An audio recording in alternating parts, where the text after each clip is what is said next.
कयामत का दिन तो कभी आना ही नहीं है और इसलिए बाबरी ढांचे का पुनर्निर्माण कभी होना ही नहीं है।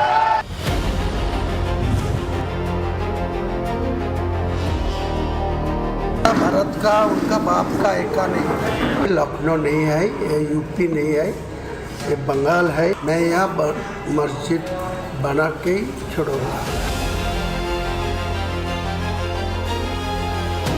देखिए, सबसे पहले बात बंगाल की, जहां अगले कुछ महीनों में चुनाव होने हैं और इस बार ममता बनर्जी चुनाव को लेकर बहुत टेंशन में। वो इतना कंफ्यूजन है कि कभी मंदिर, कभी एसआईआर, कभी सेंट्रल एजेंसियों की बात करके प्रधानमंत्री मोदी को घेरने की कोशिश कर रही हैं। उस पर ममता बनर्जी की टेंशन बंगाल के ओवैसी बढ़ाते जा रहे हैं, क्योंकि अब तक बंगाल में जो मुस्लिम वोट बैंक एक तरफा ममता बनर्जी के पक्ष में जाता था, उसमें बंगाल के ओवैसी लगातार सेंध लगा रहे हैं। आज बंगाल के ओवैसी कहे जाने वाले हुमायूं कबीर ने अपने हाथों से मुर्शिदाबाद में बाबरी मस्जिद की बुनियाद की ईंट रख दी।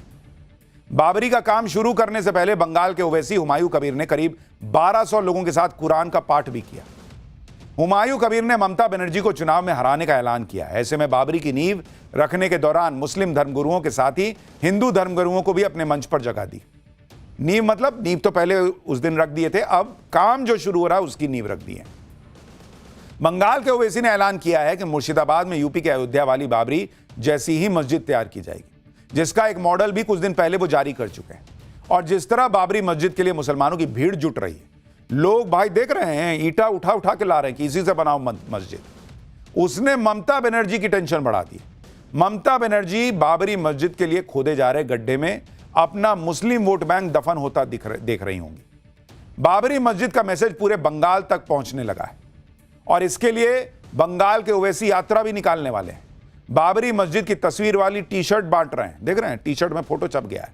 मुर्शिदाबाद में जिस जगह बाबरी का काम शुरू हुआ है, वहां से हमारे सहयोगी की एक रिपोर्ट देखिए, फिर बताता हूं कि यूपी के सीएम योगी आदित्यनाथ ने कयामत वाली बात कही तो बंगाल के ओवैसी कैसे बाप तक चले गए। हमारे पीछे हम आपको जो तस्वीरें दिखा रहे हैं, ये उसी जमीन की है जहां पर बाबरी मस्जिद का निर्माण कार्य जो है शुरू हो चुका है। आज यानी कि 11 तारीख से औपचारिक तौर पे यहां पर काम शुरू किया गया और जिस तरह से हम देख रहे हैं, तमाम जेसीबी मशीन से लेकर एक्सकवेटर यहां पर काम कर रहे हैं, क्योंकि एक फोटो भी रिलीज की गई है हुमायूं कबीर की तरफ से और उसी ढांचे पर जो है बाबरी मस्जिद का पूरा डिजाइन और बनाया जाएगा। यहाँ हम तस्वीरों के माध्यम से देख रहे हैं किस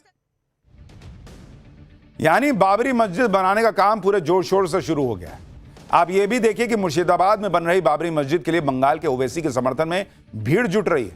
मस्जिद के लिए आ रहा करोड़ों का चंदा और इधर बीपी बढ़ रहा है टीएमसी का। दरअसल बंगाल में मुस्लिम वोट बैंक के सहारे ही ममता बनर्जी ने कभी लेफ्ट का किला गिराया था। अब बंगाल के ओवैसी हुमायूं कबीर इसी मुस्लिम वोट बैंक के दम पर ममता बनर्जी को हराकर बंगाल का किंग मेकर बनने का सपना देख रहे हैं। 2011 की जनगणना के मुताबिक बंगाल में 27% मुस्लिम है। हालांकि ममता बनर्जी का खुद का अनुमान है कि बंगाल में अब मुसलमानों की आबादी कुल आबादी का करीब 32% हो चुकी होगी। बंगाल की कुल 130 विधानसभा सीटों में मुस्लिम वोटर्स का सबसे अधिक प्रभाव है, जबकि 130 में से 90 विधानसभा सीटों पर मुस्लिम वोट गेम चेंजर साबित होते हैं। अगर बंगाल के ओवैसी का बाबरी वाला मुद्दा काम कर गया तो फिर ममता बनर्जी का खेल बिगड़ सकता है। इसलिए टीएमसी ये तस्वीरें देखकर हड़बड़ाई हुई है। बंगाल में बाबरी के मुद्दे पर कैसे राजनीति में आग लगी है, आप नेताओं के बयान सुन लीजिए, आपको समझ में आ जाएगा। अभी इलेक्शन के पहले भाजपा यहाँ पर थोड़ा ये जो है ये पॉलिटिक्स में वो थोड़ा 2-3 बी टीम, सी टीम, डी टीम खड़ा कर देने का कोशिश कर रहे हैं। इसका ये सब पुतला है, इसका ओरिजिनल जो कंट्रोल है ये सब कंट्रोल दिल्ली से होता है। जो ममता जी चाह रहे वही हो रहे हैं। तृणमूल कांग्रेस का कारण एक मिनी पाकिस्तान बनेगा मुर्शिदाबाद डिस्ट्रिक्ट, उसी की तरफ जा रहे हैं। तृणमूल कांग्रेस का एक प्लान बी है, ये बी टीम है तृणमूल कांग्रेस का। हुमायूं कबीर तृणमूल है, तृणमूल ही हुमायूं कबीर है। हुमायूं कबीर तृणमूल से अलग नहीं है, ये सस्पेंशन तक नाटक है। बंगाल के ओवैसी जिस तरह अपनी बाबरी से ममता बनर्जी को टेंशन दे रहे, उसी बाबरी पर यूपी के सीएम योगी आदित्यनाथ के एक बयान से यूपी से बंगाल तक तहलका मचा हुआ है। सुनिए योगी ने जो कहा था, उस पर बंगाल के ओवैसी कैसे बाप तक चले गए। हम आज फिर इस बात को कह रहे हैं कि कयामत के दिन तक भी कभी कयामत का दिन तो कभी आना ही नहीं है और इसलिए बाबरी ढांचे का पुनर्निर्माण कभी होना ही नहीं है। जो कयामत के दिन आने का सपना देख रहे हैं, ऐसे ही सड़ गल जाएंगे, कभी वो दिन आने वाला नहीं है। भारत का उनका बाप का एका नहीं है। योगी आदित्यनाथ बोलने दीजिए, मैं बंगाल के रहने वाला है। लखनऊ नहीं है, ये यूपी नहीं है, ये बंगाल है या मुर्शिदाबाद है। मैं यहाँ मस्जिद बना के ही छोड़ूंगा। किसी को कोई रोक सकता, रोक लीजिए। यानी बंगाल में चैलेंज दिया जा रहा है योगी को कि कोई रोक नहीं सकता बाबरी बनने से। लेकिन योगी का अगला चैलेंज तो 2027 का यूपी चुनाव है और योगी ने अपना आज पिटारा खोलकर 2027 की धमाकेदार तैयारी शुरू कर दी। आज यूपी का बजट पेश हुआ, जो सीएम योगी के दूसरे कार्यकाल का एक तरह से आखिरी बजट, क्योंकि इसके बाद अब 2027 में तो चुनाव ही हो जाएगा। सीएम योगी ने यूपी को जिस तरह से 9 साल में देश की टॉप 3 इकोनॉमी में पहुंचा दिया, उसकी बड़ी चर्चा है।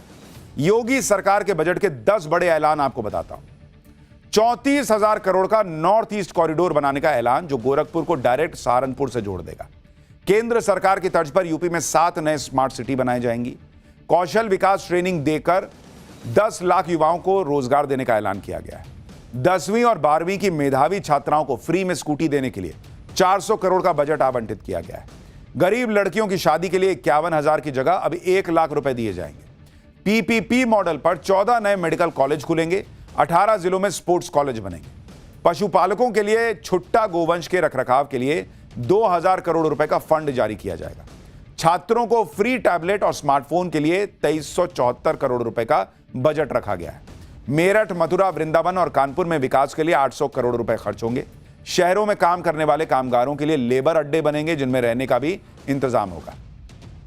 तो बहुत बड़ा बजट है, 9 लाख करोड़ से ज्यादा का बजट है, जितना तो पाकिस्तान का बजट नहीं होता, उससे भी ज्यादा है। तो अपने कार्यकाल के 10वें बजट पर सीएम योगी आदित्यनाथ ने क्या कहा, एक बार वो भी सुनिए।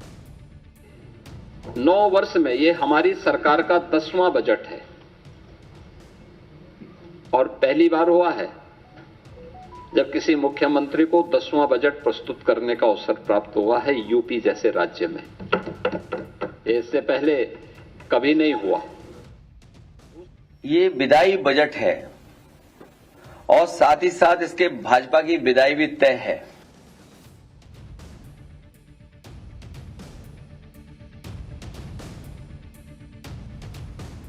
खैर, क्या ये विदाई बजट है या अगली बार फिर सरकार बनाने का मौका देगा, ये तो वक्त है।